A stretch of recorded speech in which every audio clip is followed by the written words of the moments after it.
In terms dun sa ating 20 pesos na bigas, we know naman na sinasubsidize natin.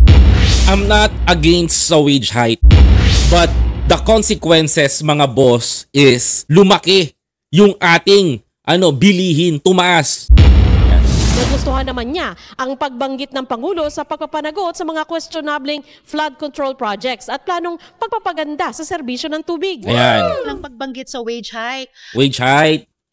Manipis itong SONA tungkol sa ating mga manggagawa. Sinabi ni Presidente, accomplishment yung 20 pesos per kilo na bigas.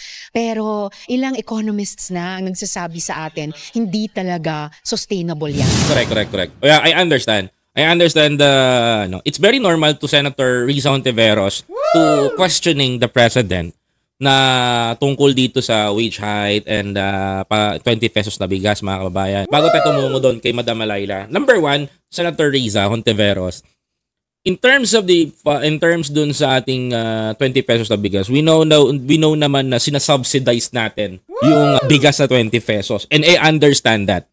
No? Wala pa tayo talagang konkreto at hindi pa sapat ang ating mga magsasaka to sustain the 20 pesos na bigas at ibaba pa. But the government still subsidize yung mga kailangan ng mga magsasaka natin para mapababa yung bilihin na bigas at maibenta nila ng 20 pesos.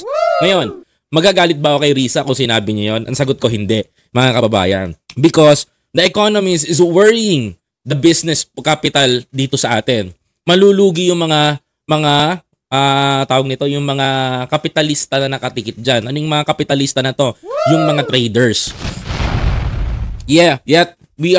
Tama, part sila ng bansa natin, mga kababayan ko. But in the constitutional terms, ang sinusunod ni Senator Riza, wage hike, sagutin natin. I'm not against sa wage hike.